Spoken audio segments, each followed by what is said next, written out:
Welcome back to the podcast. This episode, we are joined by Mr. Jeremy McCrea, Managing Director of Equity Research at BMO Capital Markets. This podcast episode is powered by ATB Capital Markets. ATB Capital Markets provides financial solutions and strategic advisory services to help businesses thrive. With a track record of successful deal execution, ATB is a full-service investment dealer with a deep understanding and commitment to the industries it serves. Visit atbcapitalmarkets.com for more information. This podcast episode is brought to you by EPAC, the Explorers and Producers Association of Canada.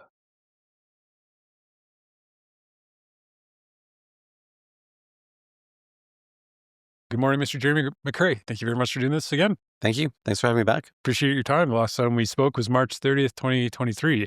Since then, you've moved over from Raymond James to BMO Capital Markets? Yeah, it's been a great move. Unfortunately, I couldn't say the same thing about the oil prices. Recording when oil's jumping around $55, $56. So lots of different things have happened over the last 2 years. This conversation will probably come out late May, early June. So as of today, I think I read we're just under $60 a barrel, but things are extremely volatile. Yes. For the purposes of today, I thought we could structure the conversation around energy investing, how to be a better energy investor surrounding cognitive biases, if that works for you. Yeah, no, that's perfect. I think when you look at the sector here, we spend so much time focusing on the commodity. Where's the commodity going to go? And I think it's one of the most difficult things to possibly forecast. What's OPEC going to do? What's the global economy going to do? What is non-OECD and OECD country production going to do? There's so many variables involved that it's funny that we spend so much time focusing on that. And not to mention the company level type of things, but I find one item that we don't spend nearly enough time when we talk to institutional investors is the cognitive biases that we see with a lot of these investors, both institutional and retail, actually. The idea is there's a large psychological aspect to investing, and it can really handicap even the smartest investors. Psychological mistakes. Yes. So to begin at the start, behavioral aspects of investing, cognitive biases. Why do smart investors make bad decisions based on psychology? So cognitive biases is, in this day and age, we're bombarded by news, information, social media, and really what cognitive biases is simplifying a lot of this data into heuristics in terms of rule of thumbs. Unfortunately, though, a lot of those times can lead you down the wrong path or wrong conclusions. And ultimately, we sometimes don't think we have cognitive biases, but everyone always does in terms of some type of spectrum. You had a bad experience, and it just plays a bigger factor in terms of that fear level sometimes when logic should prevail. But it's hard to overcome the human side of emotion of investing. And what the first thing you always want to try and do is let's just understand what the cognitive biases are here, especially with energy investing.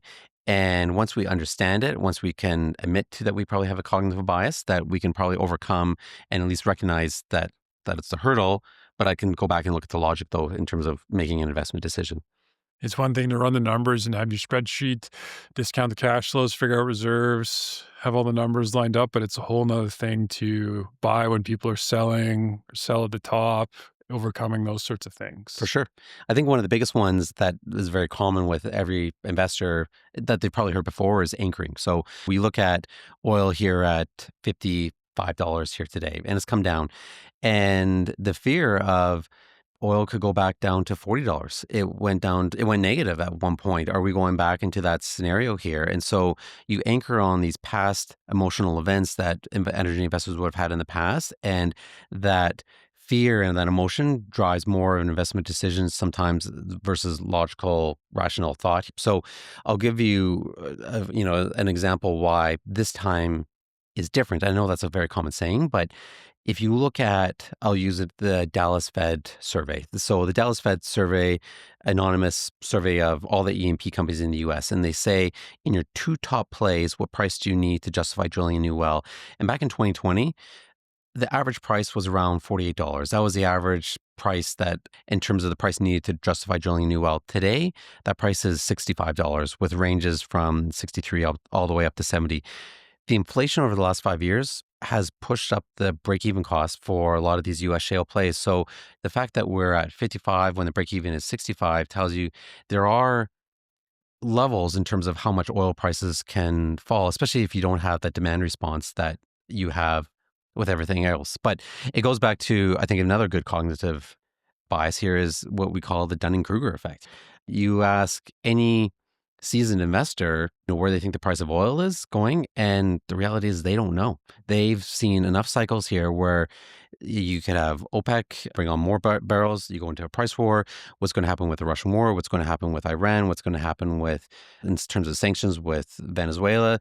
Especially now, given all the news coming out of the Trump administration in terms of policies that we haven't necessarily seen. So the amount of black swan events that are on the horizon here for 2025 is potentially a lot. And to try and make a forecast in terms of where that is going is extremely difficult to see. So, and even BMO, we always have estimates of where we think the commodity could go based on current available information, but there could be multiple different factors that change that. So what the Dunning-Kruger effect says is if you're a new investor to the sector or a new investor to any sector, you read about it and you end up having, it's what they call it, enough to be dangerous and overconfident. And ultimately you make the wrong decision because you think you understand the market without having the experience of a 20-year-old veteran who's seen enough of this to know that even though I think I have all the information,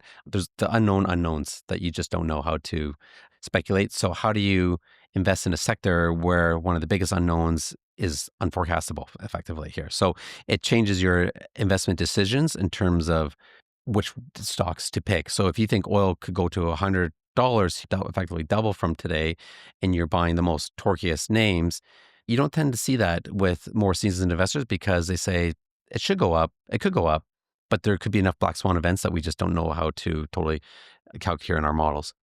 What is anchoring? Effectively, anchoring, it can go plus or minus here, where if you're looking at, and it's a bit of a gambler's fallacy as well too, you can kind of combine them both together, where if the stock price was much higher and it's fallen down, anchoring is, it's going to go back to where it was. So either the market's going to go back to a higher point or it's going to go back to a lower point. Somewhat when we talked about COVID, the fear right now is it coming back down, and this is where we could end up.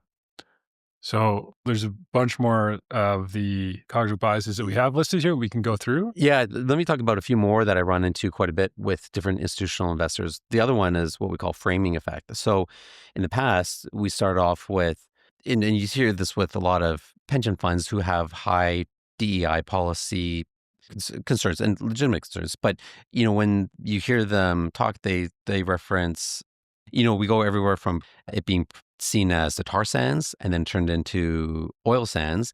And then we talked about Canadian oil and gas. Then now it's called Canadian energy.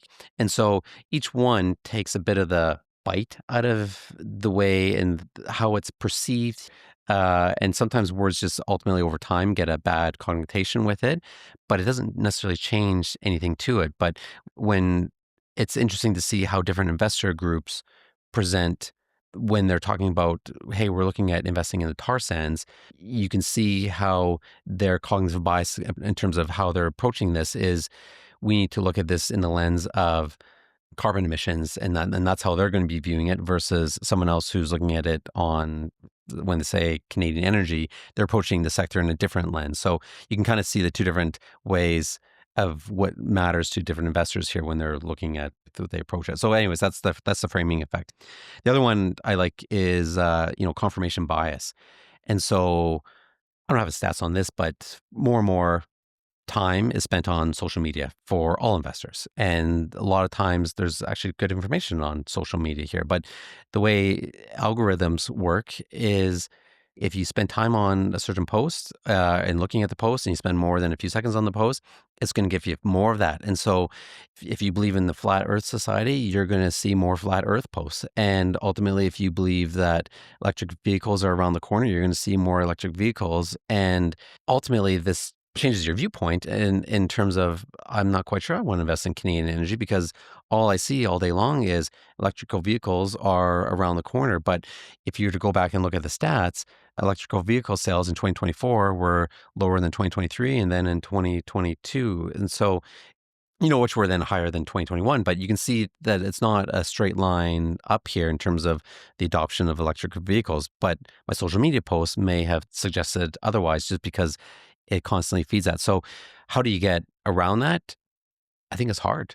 It's hard to break out of these algorithms that's on your phone. And what that does is cause a bias in terms of maybe I shouldn't be investing in oil and gas when it feels like the world is really and quickly, rapidly changing to, electric vehicles. We definitely saw that in 2021 when that was more, but now it feels like it's coming, like the pendulum has swung.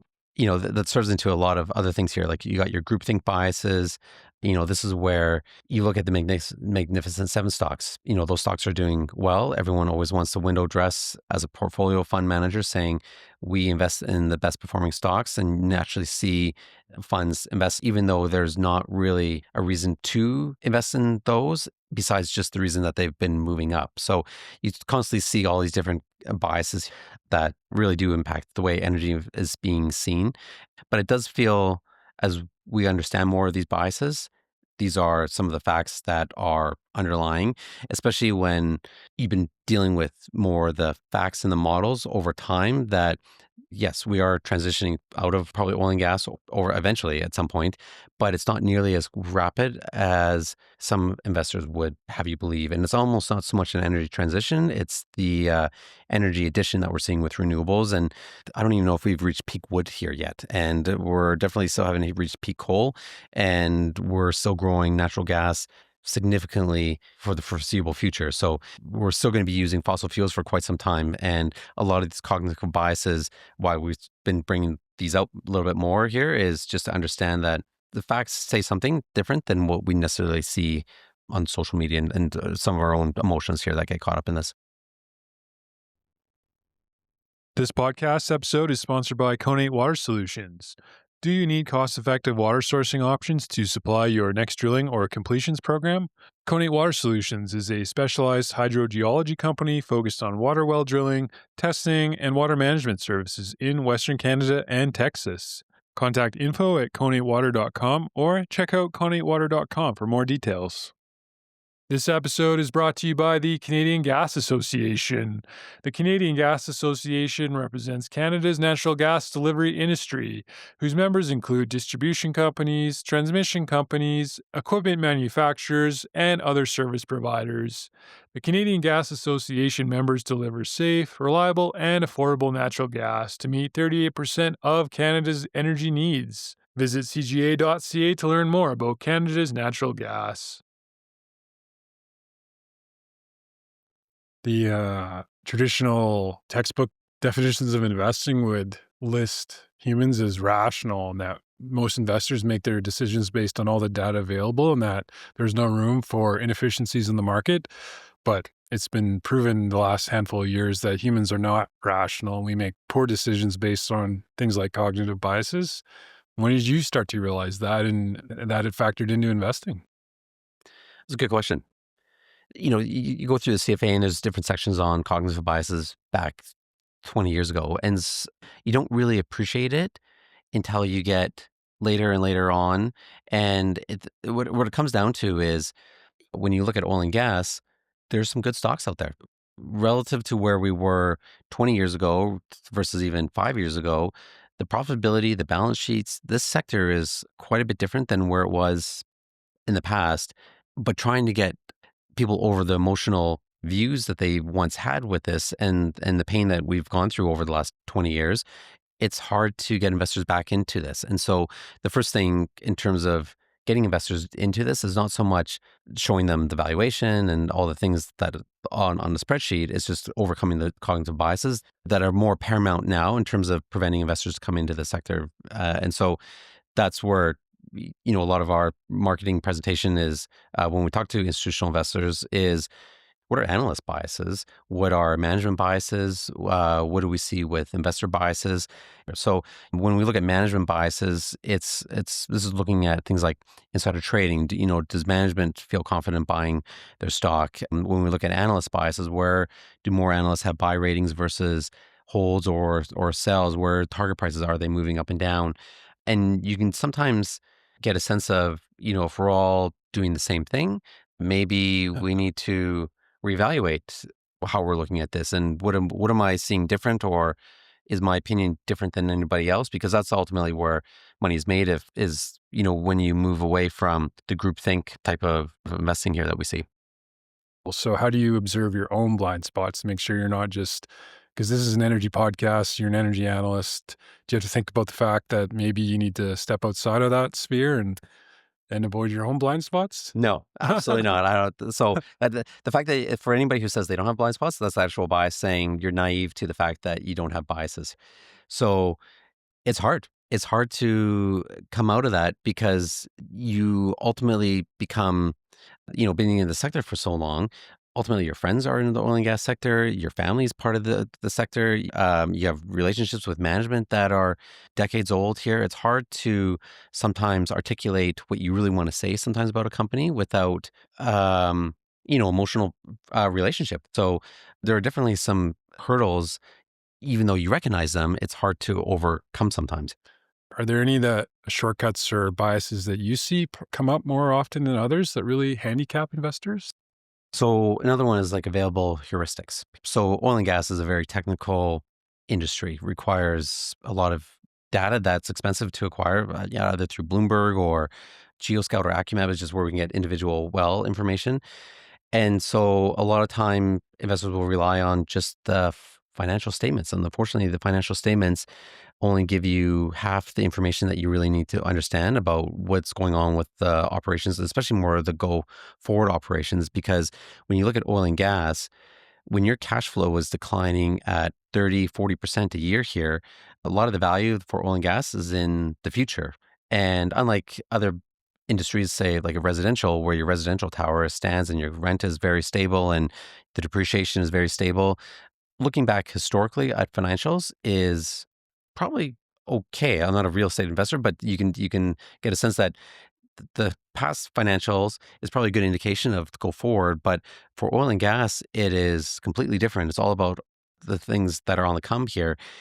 And when we just rely on the available heuristics that are cheap and available, we sometimes miss. So sometimes it's not as easy to invest in oil and gas as other sectors. It just does require more effort to pull some of the upcoming information here. Another one is confirmation bias, where you seek the opinions of like-minded people around you. And how do you avoid the arguments one way or the other when you're in the industry and you're picking stocks to make sure that you are providing value as a stock picker without confirming your own biases? Yeah, so another tough one. And so I think it's important for every analyst, every investor to have their picks. Everyone will have their pick. Everyone has their idea this should go up or down, but to constantly, why did this go the other way? And have the awareness that it's not the market that's wrong. Maybe I'm wrong here. What am I missing here? Why did this go down? And ultimately, you can see that in the stocks here. So every year we always do an analysis that says what drove these stocks in this past year. Was it your cash flow that increased? Was it debt repayment, share buybacks? All this relates to what we call just your debt adjusted cash flow here. How does that change? And actually, for the most part, that's actually pretty easy to forecast outside the commodity here. So the company typically gives you good guidance, and you look at the track record of the predictability. You're within 90% of these estimates pretty much on any given year. It's the multiple that drives more than 50% of your stock price performance every single year. And your multiple is really based on a lot of these cognitive biases. And is the inventory getting better? And basically your multiple is really just trying to reflect is the perception of growth. And for E&P companies, it's the inventory. So the change in perception of how investors view that undrilled acreage is by far one of the most important thing. And that's what drives multiples. But it's that change in perception, which relates back to a lot of these cognitive biases, meaning, am I following the group think of that all Montney wells are good or all Permian wells are good. So you're just trying to make sure, like, where is that cognitive bias is coming from and how does that change? But going back to what drives share prices, it's a change in your multiples. And that's why cognitive biases are very important for investors to really pay attention to. Have you met anyone that is really good at this aspect of investing? It's hard. It's hard. And it's not a subject that comes up very often. But you do recognize it when you see it, when it's obvious, when it hits you in the face. But what I think, even talking right now here, what you're trying to do is just bring more awareness to this side of investing and that it is an important side of investing. And I know there's a lot of investors who would look at the energy sector and say, I've had bad luck in energy investing. I don't really think these companies make money. They've always struggled with money. The commodity is too volatile. There is a lot of reasons why investors in the past have not performed well, but at the same time too, there's been a lot of very good gains that have come from investing in the energy sector too. And it's a matter of trying to figure out timing obviously matters. But the one thing I've been saying on the road here recently is the best time to have always invested in the energy sector when it felt the most uncomfortable. If you feel good investing in the sector, you should probably just give yourself a second shake because if these companies are making money, a lot of companies are making money, and typically that leads to share prices and oil prices going from 120 back down to 50. But at this price, when there's a lot of companies, doesn't feel so good. Sometimes you just got to plug your nose and close your eyes and jump in because that's typically and historically always been the best time to get into a sector.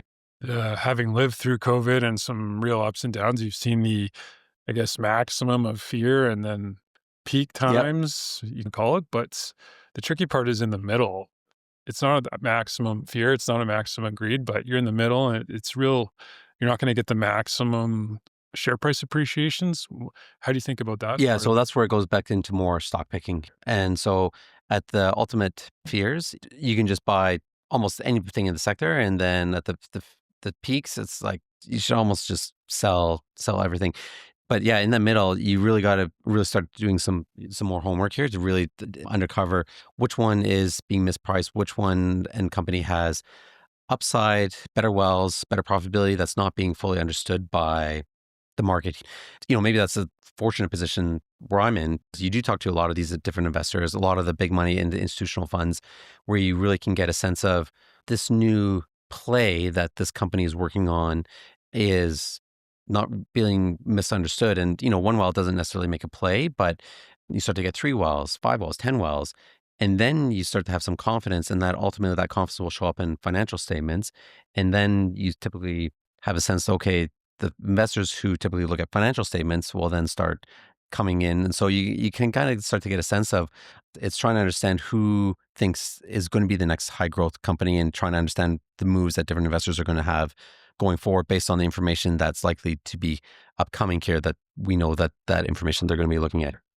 The sentiment to the market has been bad the last 10 years, which is fear on the outside of the sector, but within the sector, you understand it, you know who's good and who's not. So how do you separate the outside negative sentiment with making sure that your picks and your optimism on certain stock picks are correct?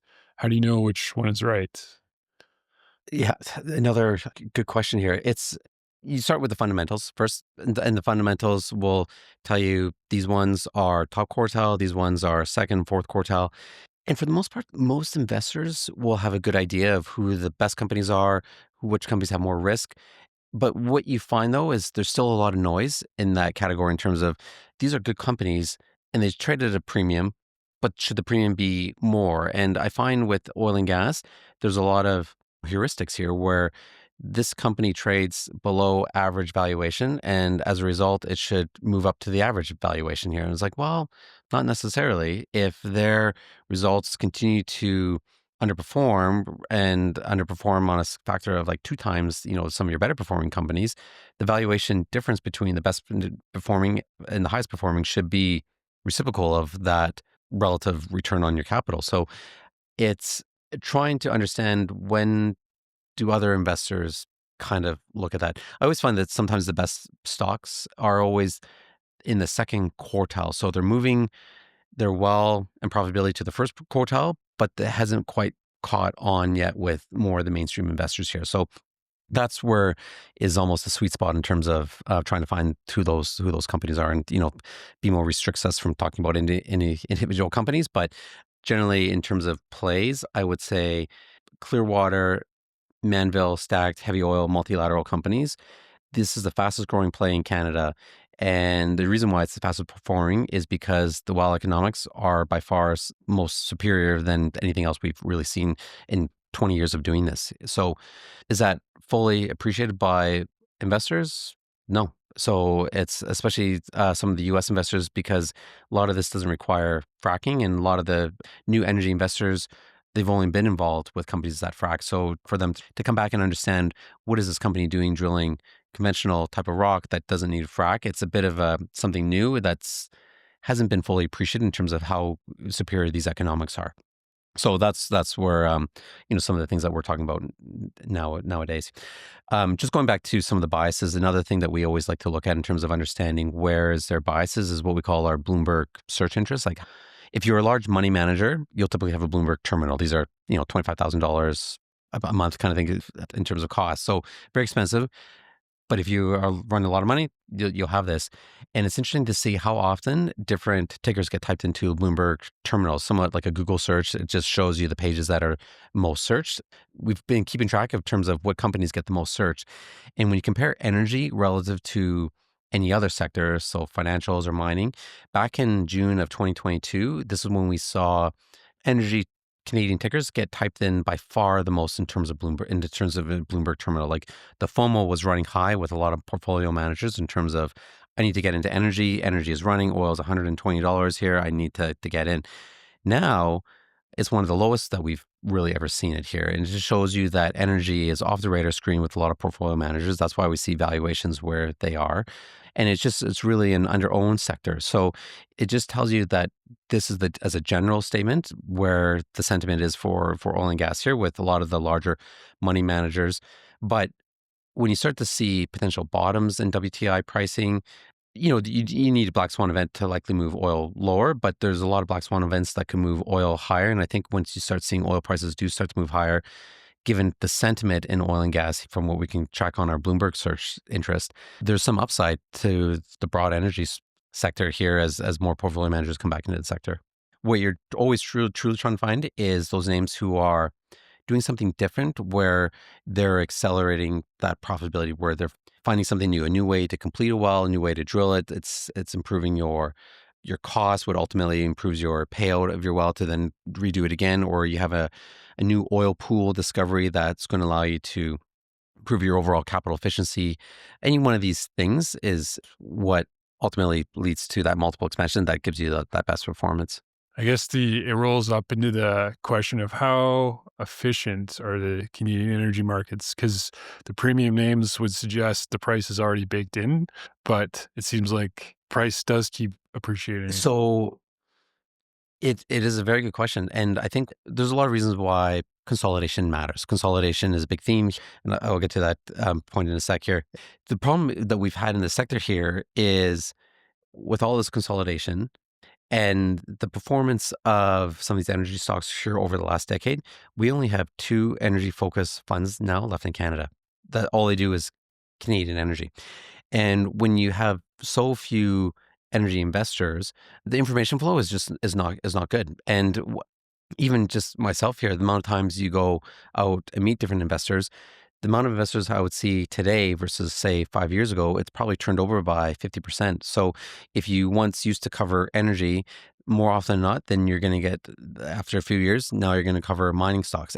And it's hard for a new investor to come in who used to cover manufacturing to suddenly now do oil and gas and try and get caught up to speed in a very technical industry without using a lot of these heuristics of, I'm going to rely on my financial statements and I'm going to use a price to earnings ratio, when a lot of that is not reflective of what the stock is actually trying to perform, to show here. So that's where I think a lot of times we get into trouble. And as a result, with so many investors starting to realize it's hard to understand the sector sector, you just get less investors actually looking at the sector, which ultimately leads to less capital coming into the sector. So when you don't have nearly as many companies in the sector, and it's easy for portfolio managers to go buy the largest names and check that box in terms of, okay, I've covered my index weighting for the energy sector. You don't get them coming down market nearly as much just because there's not nearly as much alpha as there once used to be here. This episode is brought to you by Astro Oilfield Rentals. Planning your next drilling or completion site? Astro has your remote communications and accommodations needs covered. With over 25 years of experience serving Western Canada, Astro continues to expand, innovate, and deliver the best value for your investment. Astro offers a full range of communication solutions, including cell towers, radios, and internet services. Astro's lineup features well site trailers, sleepers, full gym units, medic centers, and custom-built command centers, helping you stay connected and comfortable in even the most remote locations. Visit astrorentals.ca for virtual tours and more information. So if the sub $50 price anchoring isn't really viable anymore, as we head into the spring, summer of 2025, I think the suggestion is we'll hover around 60. What's your thoughts on that? It's a good question. There is so much uncertainty out there right now that I think that is causing a lot of people to stay on the sidelines. So if we get some certainty of what's going to happen with tariffs, with sanctions on Venezuela and Iran, what's going to happen with the Russian war here, like these are three major variables that could cause all sorts of distortions in the oil market here. So what you look at then is the forward strip, and the forward strip is based on a number of different factors between your convenience yield and different things. But nevertheless, it's a good benchmark in terms of the biases in terms of how investors see the outlook here. So there's billions of dollars traded every single day in terms of the forward strip, in terms of where different investors, ultimately traders, see where oil prices should likely be.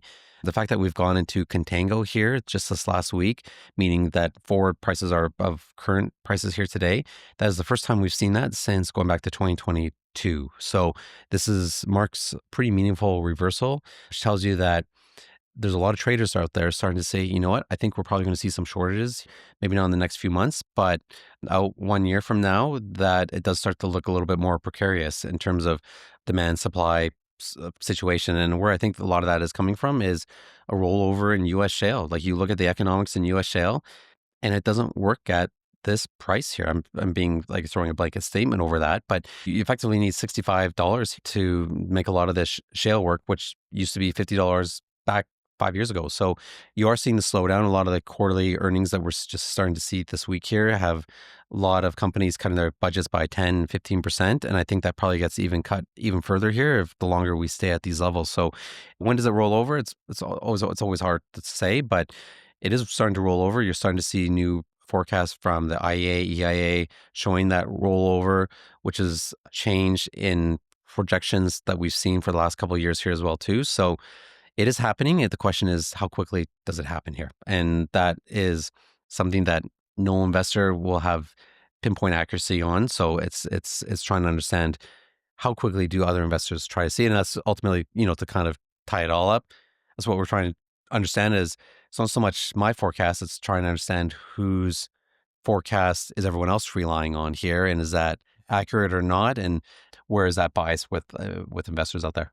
The last handful of years, U.S. shale's been very robust too. They can drop rigs and bring them on really quickly. So the worry is that although price is falling now, rigs are getting shelved for a little while, they'll just get put back on as soon as price jumps up again. Do you think about it that way? For sure. And it's a circular effect. Yeah. So high prices will lead to more production, and then you can get those rigs on really quick. That's right. And ultimately that will lead to more production and lower prices, and lower prices will have the rigs drop, and we will go into these cycles all day long. And you see that with natural gas here as well too. And low gas prices over the last year has, especially in the US, has caused a shortage of gas now. And ultimately, you got lucky on a bit of the demand for the winter.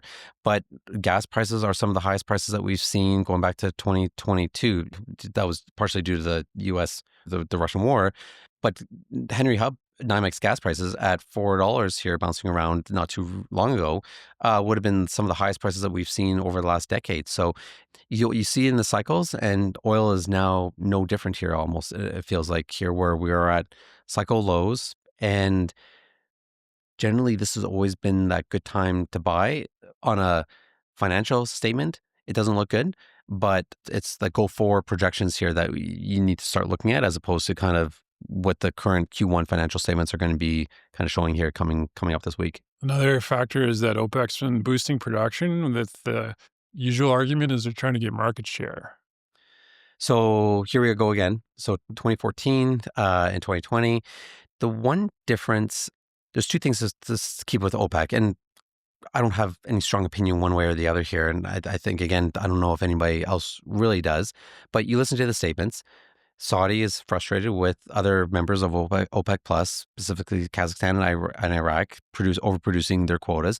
And then you have statements coming out of, Kazakhstan and Russia saying, we are serving our national interests first before we serve OPEC Plus. Like, all these statements are concerning. And then when you see accelerated production cuts coming back, double, triple what they were supposed to be here 2 months in a row now, the knee-jerk reaction is, they're going for a price war here. We're going back to 2020. We're going back to 2014.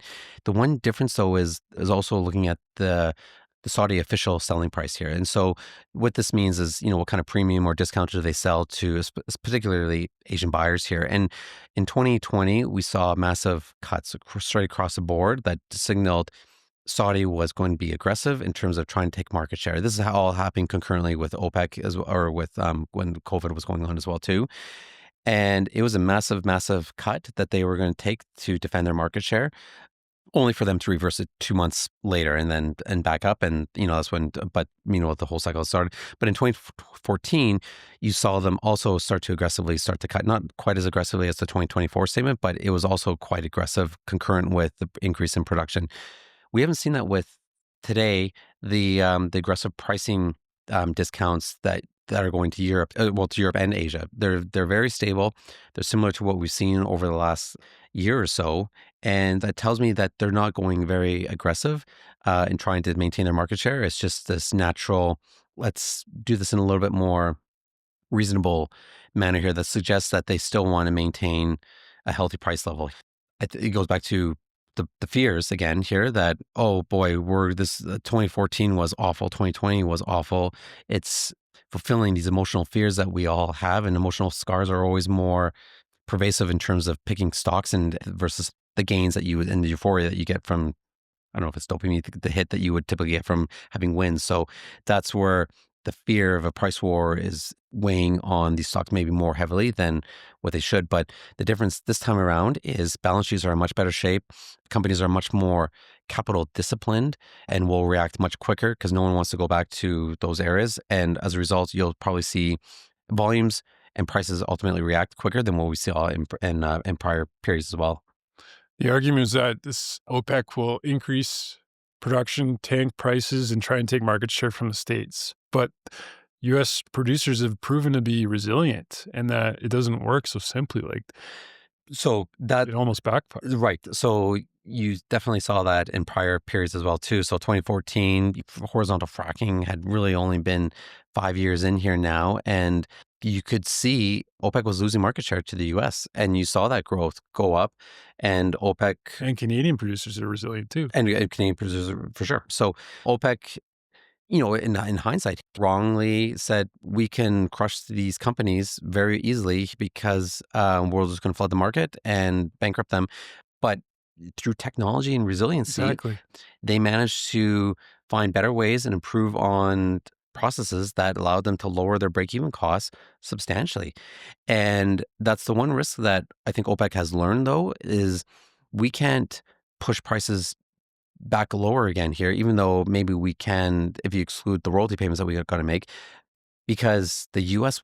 will find a way. They will find a way to adopt. And so there's going to be that balance here where we want to try and defend market share, but at the same time, too, there's that happy balance that if we go too low, sure, we may shake out some operators, but at the same time, too, we may just allow more innovation that will Yeah. ultimately lower the prices for us. And these prices are not good for any of the producer and producing countries. In their So, own self-interest. in their own self-interest. So, that happy mark here is right around, I'm going to say $70. Like that's good for consumers here still. That's good for producers where they can make still a reasonable return. And actually for Canadian energy, that's actually even just given where the foreign exchange ratio is, or foreign exchange dollar has moved.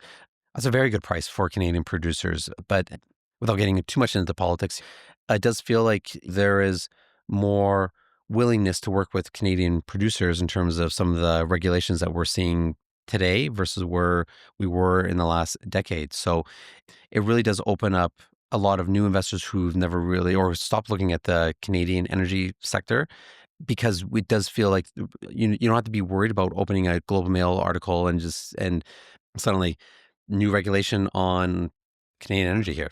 So it does feel like we are going to a new era that's going to bring new investors, and that fear of investing in Canadian energy where there is a bit of a new regulatory law that prevented growth is that maybe be thinking of a past years. But it does take time for these cognitive biases to be subdued, or a new round of investors to come into the market. Because the last 10 years, there's been a bad time for Canadian energy.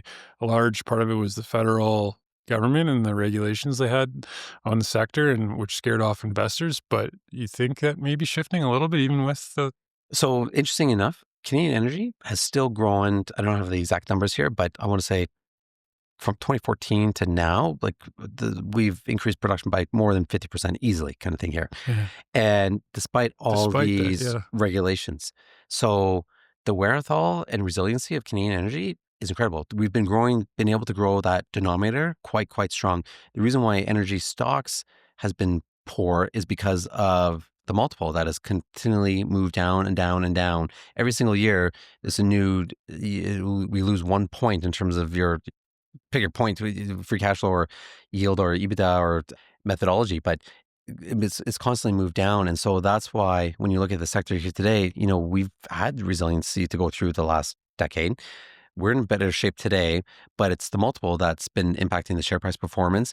And if we continue to maybe grow at the same level, whether it's through even maybe not so much production growth, but just even buybacks or debt repayment, but you start to get that multiple expansion, that's where the next 10 years could actually be quite good. I'll use an example that I've brought up in prior presentations, and that is if you look at the tobacco industry. So between 1995 to 2000, tobacco was the worst performing industry you could possibly invest in. It was down 75%, somewhere around there.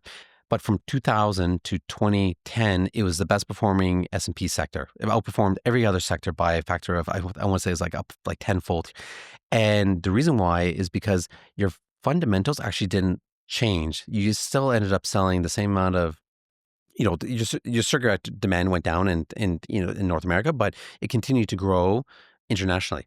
Same thing with oil. It's still continuing to grow, especially natural gas, everywhere else in the world. And so if energy is similar to the tobacco industry, where you had a huge chunk of your multiple compress from 1995 to 2000, similar to what we did from 2015 to 2025, but if we continue to show growth here over the next future 10 years, that still generates great returns, you will start to see that multiple probably likely to expand as these returns seem more reasonable and more that you're not going to have, regulatory rules, or that, and we're not going to transition to as quickly as we all thought. And that goes back to, our confirmation bias. What do you see on LinkedIn? What do you see on Twitter or X? I'm sorry. It's, these are some of the things that you kind of start to think about.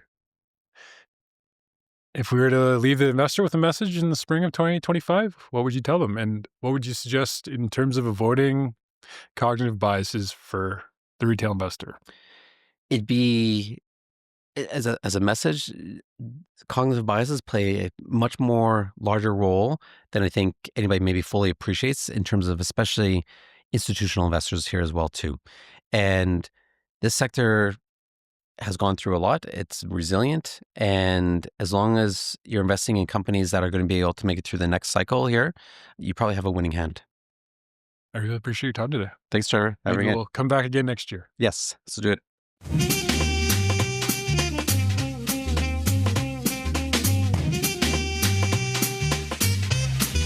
Hello, listeners out there. Thanks for checking out the podcast.